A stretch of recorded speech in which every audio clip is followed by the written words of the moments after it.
Hello, I'm Gavin Hoey and this is the Technique of the Month from Digital Photo Magazine. Now, this month's technique is all about freezing things in ice.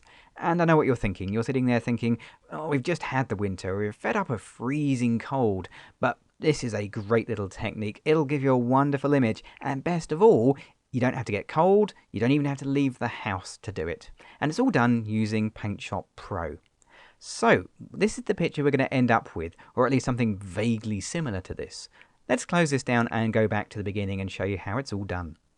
So, this is the picture we're going to start with. This is the image I want to actually freeze in ice. Now, you could use any image you like. I chose this one for a reason, and it's the colour. It was taken in early spring, it's kind of got a lovely warm tone of colour, and it's going to contrast really well with the template. Now, of course, you don't have to use my image. You can use one of your own. You can use a colour that's much more complementary as well. All sorts of different looks just by changing the picture. Anyway, what we're going to do here is, first of all, copy this picture to the memory. So let's come up to Edit and choose Copy. So that's copied it into Paint Shop Pro's memory, and we can close it down. We actually don't need it anymore. But what we do need is a template. And I've got this one here. This comes off the cover CD and it's a template ready to put your image into. And we're going to put it into this big black area here.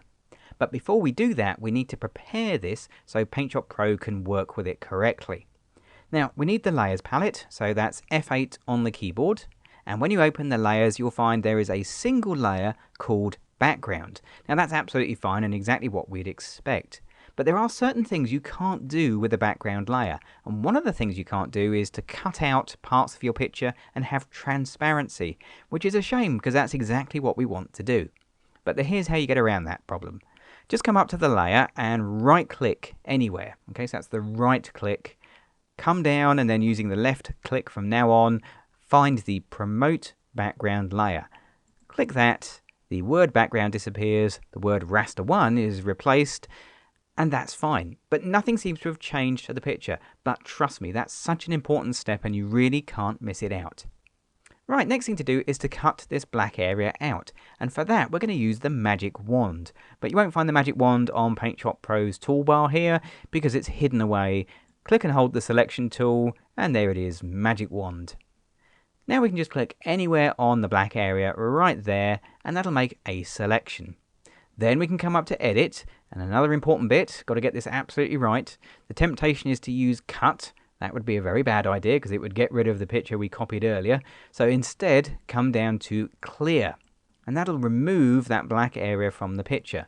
And whilst we're here, we might as well remove the selection. So Selections, select None. Now we can come back to Edit and choose Paste as New Layer. Now, if you don't see a picture and you see black, then you missed the last step that I said was really important. But if you should see a picture appearing on screen just like that. Of course, this completely covers the template. It's way too big. So we're going to get our layer and drag it down underneath our template. So raster 2 goes underneath raster 1, just like that. Trouble is, of course, now you can't see the whole of the picture. Yes, it fits into the frame, but we know we've got more picture area around the edges. So, back to the toolbar, and we're going to get the Pick tool.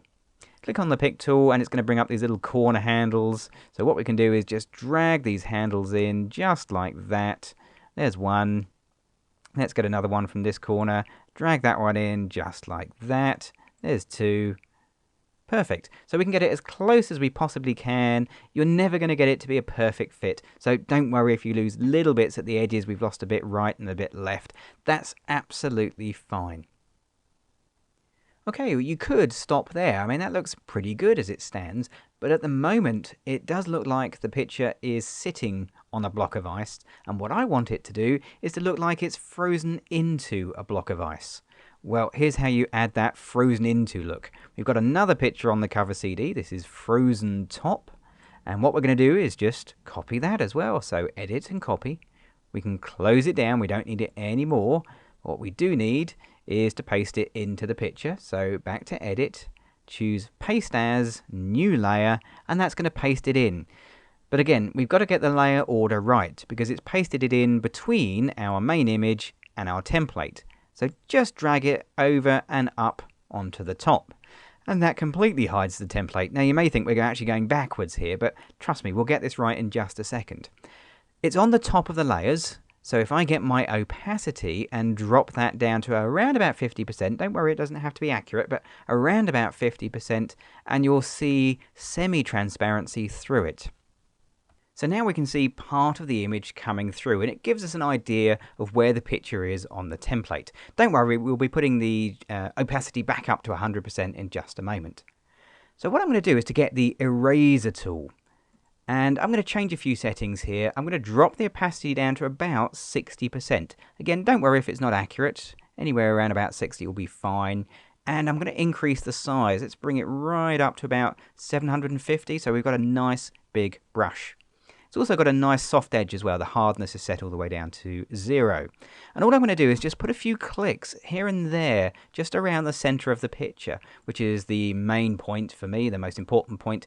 And what that's going to do is to gradually erase away some of the ice, like so, and reveal the picture below. Now I'm going to check the opacity at 65, so let's put it down to about 40-ish.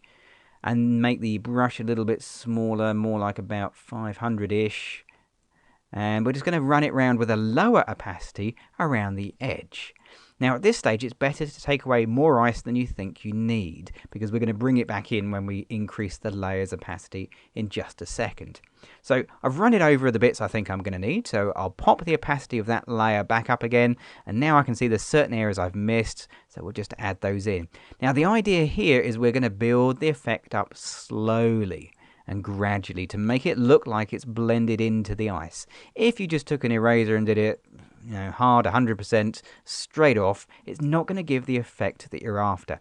The technique here is slow and gentle, like that, and that will give the illusion that your image is stuck underneath a layer of ice, particularly if you make it more transparent in some areas and less in others. So it's something around about there, like that. We'll say that's perfect. Okay, so there you go. There's how you can take an ordinary picture, freeze it in a block of ice, and just as I promised, you didn't get in the slightest bit cold and your image looks amazing.